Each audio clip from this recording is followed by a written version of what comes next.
So hello guys, welcome back to my channel. और आज का ये वीडियो काफ़ी इंपॉर्टेंट होने वाला है क्योंकि आज के इस वीडियो में हम बात करने वाले हैं ऐसे रीजनिंग के क्वेश्चंस और ऐसे टाइप के ऊपर जो कि गवर्नमेंट एग्ज़ाम में 100% इस पे क्वेश्चन पूछे ही जाते हैं। चाहे वो कोई भी गवर्नमेंट एग्ज़ाम हो, क्वेश्चन आते ही आते हैं। सो वो है सही संबंध चुनो, यानी चूज़ करेक्ट रिलेशन। क्वेश्चन इस तरह से होता है, इसमें एक वर्ड दिया होता है, उसका संबंध किसी दूसरे वर्ड से होता है, फिर वैसा ही संबंध किसी तीसरे का चौथे के साथ में निकालना होता है जो कि ऑप्शन में वो होता है। सो हमें ये सब चीज़ें क्वेश्चन जब आगे हम देखेंगे, प्रैक्टिस करेंगे, इससे हमें समझ में आ जाएगा। सो ये 101% क्वेश्चन पेपर में आते ही है, इस टाइप के क्वेश्चन आते ही है। सो हमें देखना है कि इस तरह के क्वेश्चंस को किस तरह से सॉल्व किया जाता है। सो शुरुआत करते हैं। तो सबसे पहला प्रश्न है, हॉकी का जो संबंध मैदान से है वैसा ही सेम संबंध बैडमिंटन का ऑप्शन में दिए गए किसके साथ होगा। सो सबसे पहले अगर हमें बैडमिंटन का संबंध ऑप्शन में दिए गए किसके साथ पता करना है तो हमें हॉकी का मैदान के साथ क्या संबंध है ये पहले हमें निकालना होगा, तभी हम बैडमिंटन के साथ निकाल सकते हैं। सो हॉकी जो है वो एक खेल है जो ग्राउंड में मैदान में खेला जाता है। सो हॉकी का मैदान से संबंध ये है कि हॉकी खेल जो है वो मैदान में खेला जाता है, यानी हॉकी खेला जाता है मैदान में। तो उसी तरह से बैडमिंटन कहाँ खेला जाता है, वो खेला जाता है कोर्ट में, उसे कोर्ट कहते हैं। सो सही जवाब हो जाएगा ऑप्शन नंबर सी, कोर्ट। सो हॉकी अगर मैदान में खेलते हैं तो बैडमिंटन खेलते हैं कोर्ट में। क्वेश्चन आरआरबी ग्रुप डी के पेपर में आया हुआ ये प्रश्न है। नेक्स्ट सवाल है, जो संबंध हैंडबॉल का 7 के साथ है, यानी 7 नंबर के साथ है, वैसा ही संबंध फील्ड हॉकी का किसके साथ में होगा। क्वेश्चन आरआरबी 2019 में ये प्रश्न पूछा जा चुका है। सो हैंडबॉल का 7 के साथ कैसा संबंध है, सबसे पहले हमें वो निकालना होगा। तो हैंडबॉल जो है एक गेम है जिसमें 7 खिलाड़ी खेलते हैं, हैंडबॉल के साथ 7 खिलाड़ी खेलते हैं। सो यहाँ है कि खेल और उसमें सम्मिलित होने वाले खिलाड़ी, तो वैसे ही फील्ड हॉकी हो गया। अब उसमें कितने खिलाड़ी हैं जो खेलते हैं। सो फील्ड हॉकी में होते हैं टोटल 11 खिलाड़ी। सो 11 इसका राइट आंसर होगा जो कि हमारे ऑप्शन नंबर सी में मौजूद है, तो इसका सही आंसर हो जाएगा 11।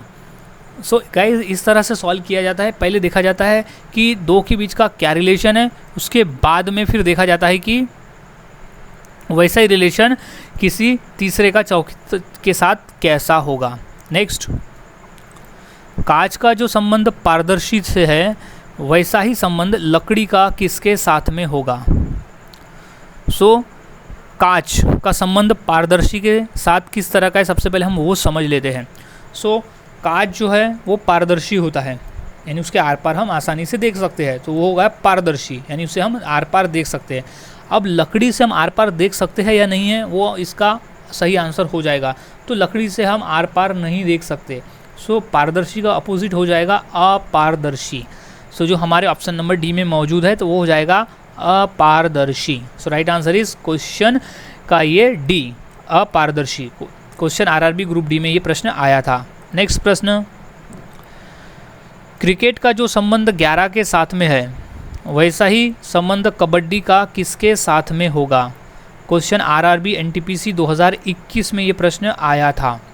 सो सबसे पहले हमें यह समझ लेना होगा कि कबड्डी का 11 के साथ किस तरह का संबंध है। सो क्रिकेट जो है वो खेल है जिसमें 11 खिलाड़ी खेलते हैं, क्रिकेट ग्राउंड में खेला जाता है जो कि 11 खिलाड़ी उसमें भाग लेते हैं, यानी एक दल में। तो उसी तरह से कबड्डी में कितने खिलाड़ी होंगे, क्योंकि ये रिलेशन यहाँ बैठ रहा है कि खेल और उसमें भाग लेने वाले खिलाड़ी का, वैसे ही कबड्डी और उसमें भाग लेने वाले खिलाड़ी का। तो कबड्डी के खेल में कितने खिलाड़ी होते हैं, 7 खिलाड़ी। सो 7 मौजूद है हमारे ऑप्शन नंबर डी में। सो आंसर हो जाएगा ऑप्शन नंबर डी, 7 खिलाड़ी। नेक्स्ट क्वेश्चन देख लेते हैं, लोहा का जो संबंध Fe से है उसी तरह का सेम संबंध चांदी का ऑप्शन में दिए गए किसके साथ में होगा। आरआरबी ग्रुप डी 2018 का ये प्रश्न है। सो सबसे पहले तो हम लोहा और Fe में क्या रिलेशन है आपस में वो समझ लेते हैं। सो लोहा जो है Fe, सो अगर हम पीरियोडिक टेबल देखते हैं सो उसमें लोहा का जो वर्ड है लोहे के लिए जो लिखा जाता है वो लिखा जाता है Fe लिखा जाता है लोहे के लिए। सो वैसे ही सेम संबंध पीरियोडिक टेबल में चांदी के लिए क्या लिखा जाता है, तो उसके लिए लिखा जाता है AG लिखा जाता है। सो वो हमारे मौजूद है ऑप्शन नंबर सी में AG। सो राइट आंसर हो जाएगा इसका AG। सो इस तरह से प्रॉब्लम सॉल्व किए जाते हैं, काफ़ी आसान है, बस रिलेशन को आपस में देखना होता है और क्वेश्चन सॉल्व करना होता है। नेक्स्ट देख लेते हैं।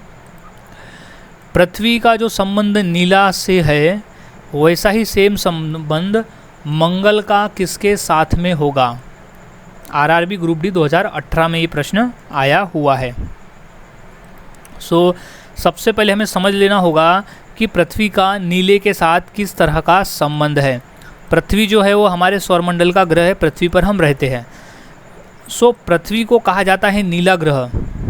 पृथ्वी को नीला ग्रह कहा जाता है, पानी की मौजूदगी की वजह से वो नीला कलर का दिखाई देता है, क्योंकि पृथ्वी पर अधिक मात्रा में 70 के अबव % में पानी मौजूद है, तो उस वजह से वो नीला दिखाई पड़ता है। सो यहाँ संबंध है कि पृथ्वी का कैसा दिखाई देना, यानी किस रंग का दिखाई देना, तो वो है नीले कलर से।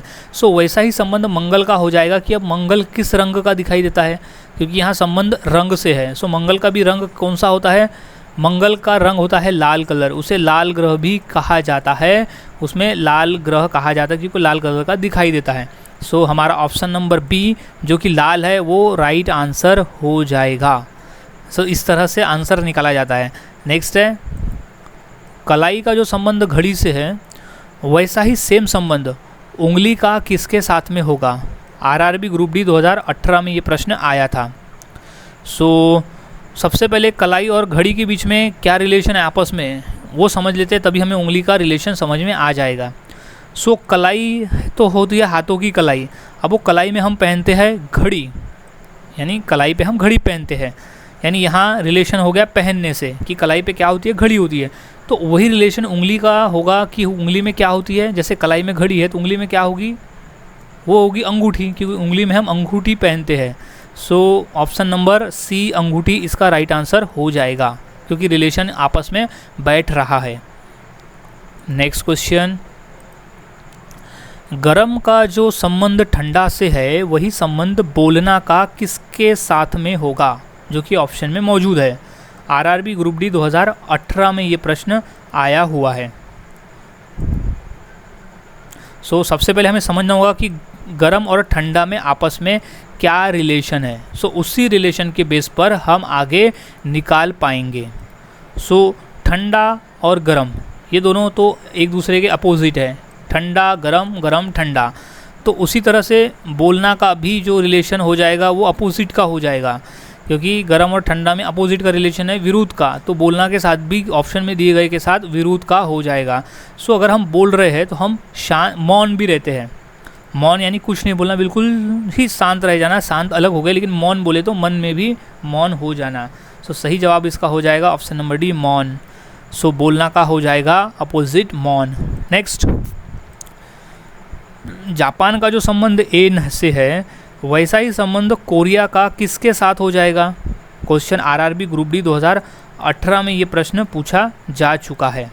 सो सबसे पहले हमें तो समझ लेना होगा हमेशा की तरह कि जापान का एन के साथ क्या संबंध है, यानी पहले का जो दिया गया है उसका आपस में क्या संबंध है। ये अगर हमें पता चल जाता है तो हम आगे का निकाल सकते हैं।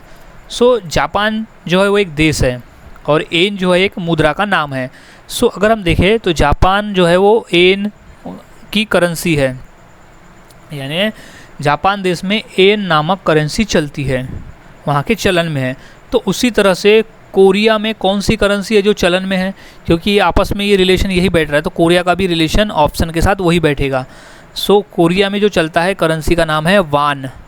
सो इसका सही जवाब हो जाएगा वान। नेक्स्ट, आर्मी का जो संबंध सैनिक से है वैसा ही संबंध गैलेक्सी का किसके साथ में होगा? सॉल्व करने से पहले हमें यह समझना है कि आर्मी का सैनिक के साथ किस तरह का संबंध है। आरआरबी ग्रुप डी 2018 में ये प्रश्न आ चुका है। तो सबसे पहले ये समझ लेना होगा कि आर्मी और सैनिक का आपस में संबंध क्या है। सो सैनिक के दल से बनती है आर्मी, यानी आर्मी जो होती है वो सैनिकों का एक बड़ा समूह होता है, उसी से वही आर्मी कहलाती है। तो यहाँ समझ में आ गया कि आर्मी एक बड़ा समूह है जो सैनिकों से मिलके बनता है। सो यही रिलेशन अब गैलेक्सी एक बड़ा हो गया। तो गैलेक्सी कैसे बनता है, किन किनको मिलाकर यानी किनको आपस में जोड़कर गैलेक्सी का निर्माण होता है? सो वो है ऑप्शन नंबर सी, ग्रह। जब ग्रह को मिलाते हैं पूरा तो वो बनता है Galaxy. So right answer is ग्रह। नेक्स्ट क्वेश्चन, कुर्सी का जो संबंध फर्नीचर से है वैसा ही संबंध शर्ट का ऑप्शन में दिए गए किसके साथ होगा? आरआरबी ग्रुप डी 2018 में ये प्रश्न आया था। सो सबसे पहले कुर्सी और फर्नीचर के बीच में क्या रिलेशन है वो सबसे पहले हमें देख लेना है। सो कुर्सी जो है फर्नीचर का एक प्रकार है। अब देखिए तो फर्नीचर जो है वो जो कुर्सी, टेबल, ये सब है फर्नीचर के प्रकार। सो यहाँ देखें तो कुर्सी है फर्नीचर का एक प्रकार। सो यहाँ संबंध है प्रकार से। तो शर्ट किस चीज़ का प्रकार है जो ऑप्शन में दिया गया है? तो शर्ट जो प्रकार होता है वो होता है गारमेंट का। सो इसका सही जवाब हो जाएगा option number B, garment. Right answer garment. Next, Japan का जो संबंध टोक्यो से है वैसा ही सेम संबंध चीन का किसके साथ में हो जाएगा? तो सबसे पहले जापान और टोक्यो के बीच का संबंध हम अच्छी तरह से समझ लेते हैं, तभी हम आगे का आंसर निकाल पाएंगे। सो जापान एक देश है और टोक्यो एक राजधानी है। तो देखिए तो जापान की जो राजधानी है वो टोक्यो है, यानी यहाँ जुड़ ये रहा है कि एक देश है और देश की दूसरी जो है वो उसी देश की राजधानी है। जैसे जापान की राजधानी टोक्यो है, सो यहाँ संबंध जो बन रहा है आपस में वो राजधानी का बन रहा है। सो वैसे ही चीन का भी यहाँ राजधानी आ जाएगी, क्योंकि जापान की खुद की राजधानी जो है वो टोक्यो, वैसी चीन की खुद की राजधानी यहाँ आ जाएगी और चीन की राजधानी है बीजिंग। सो राइट आंसर हो जाएगा इसका बीजिंग। आरआरबी ग्रुप डी में ये क्वेश्चन आया है। नेक्स्ट हो जाएगा, ओडोमीटर का संबंध गति से है, सो मीटर का वैसा ही संबंध किसके साथ में हो जाएगा? क्वेश्चन आरआरबी ग्रुप डी 2018 में ये प्रश्न पूछा गया है। सो ओडोमीटर का गति के साथ किस तरह का संबंध है, सबसे पहले हम वो देख लेते हैं। सो गति, ओडोमीटर जो है वो गति को बताती है, ओडोमीटर से हम गति को देखते हैं। सो उसी तरह से मीटर में हम क्या देखेंगे, क्योंकि रिलेशन यहाँ बैठ रहा है कि वो ओडोमीटर में गति मापी जाती है, गति को देखा जाता है, वैसे ही मीटर में क्या देखा जाता है? सो यहाँ जो ऑप्शन में दिया गया है वो होगा करंट। ऑप्शन नंबर सी हो जाएगा मीटर, यानी यहाँ बात हो रही इलेक्ट्रिक मीटर की। सो इलेक्ट्रिक मीटर में हम करंट को मापते हैं, करंट की यूनिट को देखते हैं। सो वो option C is right answer. Next, प्रार्थना का जो संबंध मंदिर से है वैसा ही सेम संबंध रसोइया का किसके साथ में होगा? आरआरबी ग्रुप डी 2018 में ये प्रश्न पूछा गया था। सो प्रार्थना और मंदिर में क्या रिलेशन है आपस में वो हम देख लेते हैं। सो हम प्रार्थना कहाँ करते हैं? मंदिर में। प्रार्थना जो होती है वो मंदिर में होती है।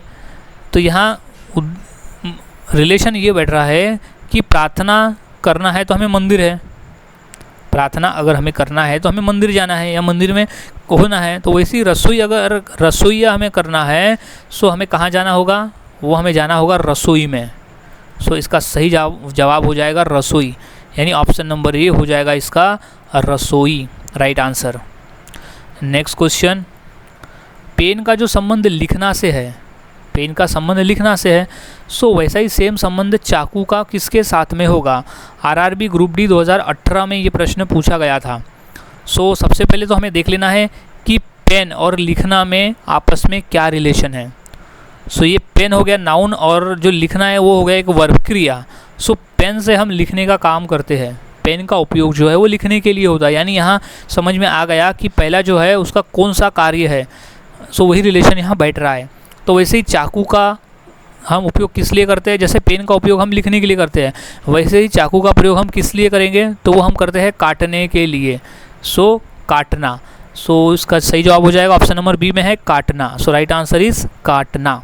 नेक्स्ट, ध्वनि का जो संबंध कान से है वैसा ही सेम संबंध खुशबू का किसके साथ होगा जो ऑप्शन में दिया गया है?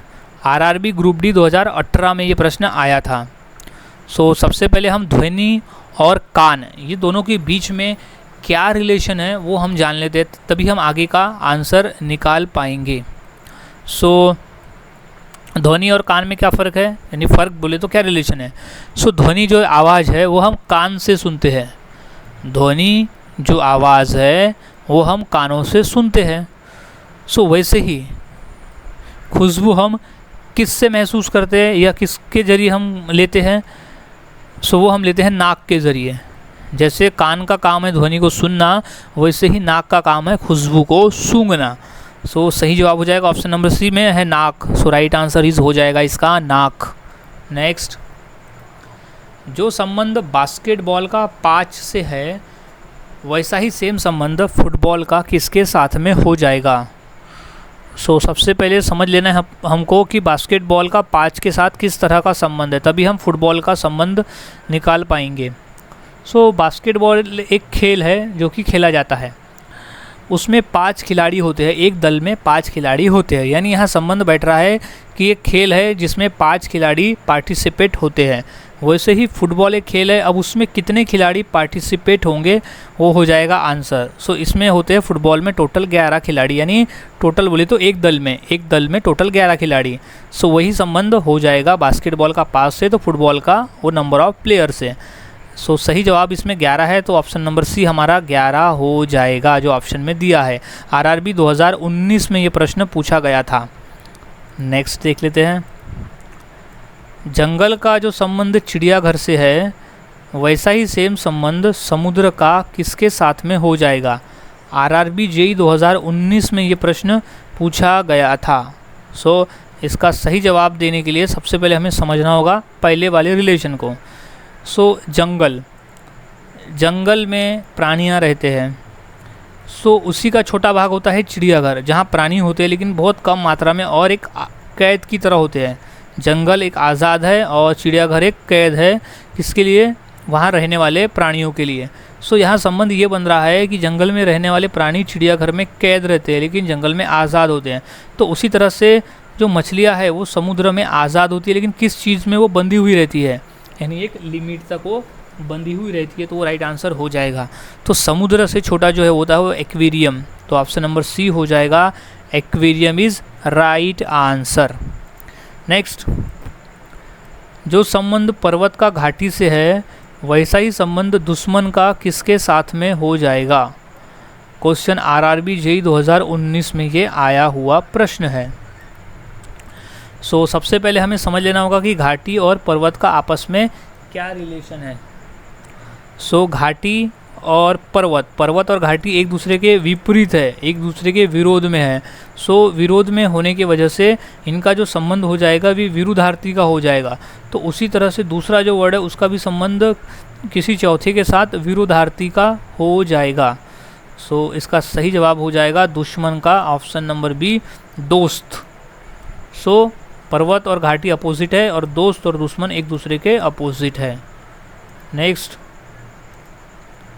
प्रकाश का संबंध अंधा से है, वैसा ही सेम संबंध भाषण का ऑप्शन में दिए गए किसके साथ होगा?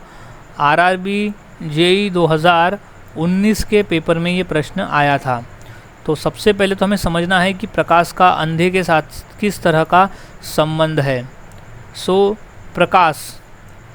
प्रकाश को जो है वो अंधा नहीं देख सकता, प्रकाश को जो है वो अंधा नहीं देख सकता। सो उसी तरह से कौन है जो भाषण को या तो नहीं सुन सकता या तो फिर नहीं दे सकता? तो हो सकते हैं या तो वो सुन नहीं सकता भाषण को या तो फिर वो भाषण दे नहीं सकता। सो भाषण अगर वो दे नहीं सकता तो वो गूंगा होगा, अगर वो सुन नहीं सकता तो वो होगा बहरा। अब गूंगा और बहरा में से ऑप्शन में क्या दिया हुआ है?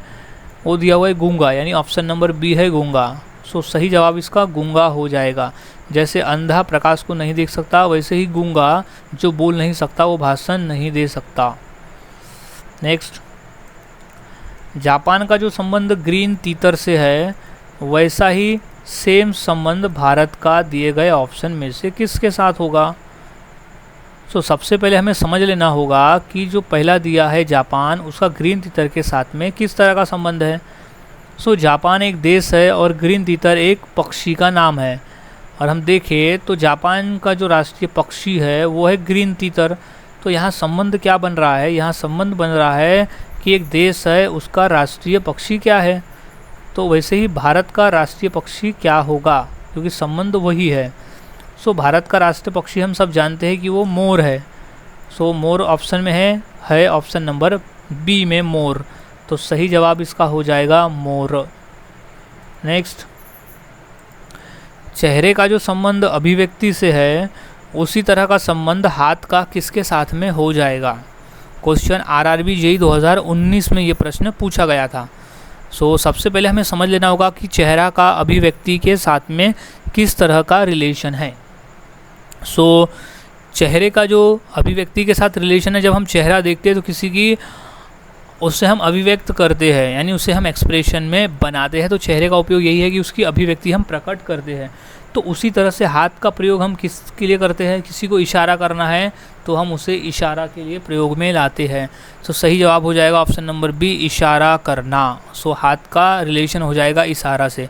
नेक्स्ट सवाल है, अगर मकान का जो संबंध घर से है सो दोस्त का वैसा ही संबंध दोस्त का दिए गए ऑप्शन में से किसके साथ हो जाएगा। इम्पॉर्टेंट है ये। सो आरआरबी ग्रुप डी के पेपर में भी ये क्वेश्चन आ चुका है। सो किसके साथ इसका रिलेशन हो जाएगा। सो मकान और घर दोनों एक ही प्रकार है। सो वैसे ही दोष और सदोष जो ऑप्शन बी में है वो एक ही है दोनों। जैसे मकान और घर समानार्थी है, वैसे ही दोष और सदोष समानार्थी है।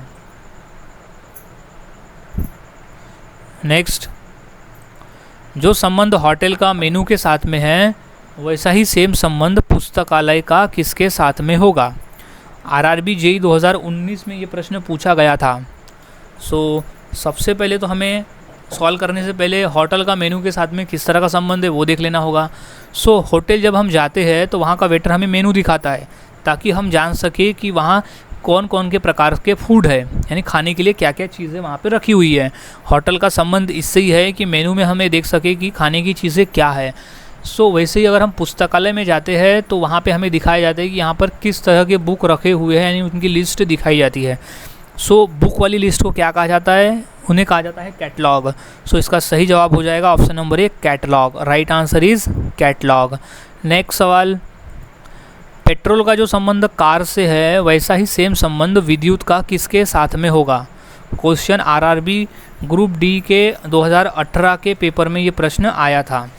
सो सबसे पहले हमें समझ लेना होगा कि कार और पेट्रोल का आपस में क्या कनेक्शन है, तभी हम विद्युत का कनेक्शन निकाल पाएंगे।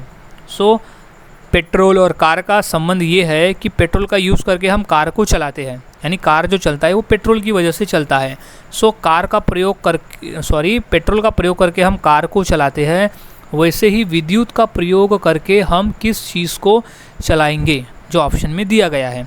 सो अंधेरा तो नहीं होगा, कमरा भी नहीं होगा और वस्तु भी नहीं होगा, लेकिन ऑप्शन में दिया गया बल्ब, वो राइट आंसर इसका हो जाएगा, क्योंकि विद्युत से ही बल्ब जलते हैं। जैसे पेट्रोल से कार चलती है वैसे ही विद्युत से बल्ब चलते हैं। सो इस तरह से गाइज क्वेश्चन को सॉल्व किया जाता है। काफ़ी आसान है, इसमें क्वेश्चन रिपीट होने के चांस कम होते हैं, लेकिन अगर हमें ट्रिक याद हो गई इसकी सॉल्व करने की तो हम आसानी से क्वेश्चंस को सॉल्व कर सकते हैं। सो इस तरह से प्रैक्टिस करते रहे, क्योंकि जितना अधिक प्रैक्टिस करोगे उतना ऐसे क्वेश्चंस को सॉल्व करना आसान हो जाएगा और आपके आसान से 3 मार्क्स तो यूँ ही मिल जाएंगे, क्योंकि ऐसे क्वेश्चन 2 से 3 मार्क्स के 100% पूछे जाते हैं। सो मिलता हूँ ऐसे ही और नए क्वेश्चंस के साथ अगली वीडियो में। तब तक के लिए चैनल के साथ बने रहे, वीडियोस को देखते रहे और इसी तरह से पेपर की तैयारी करते रहे।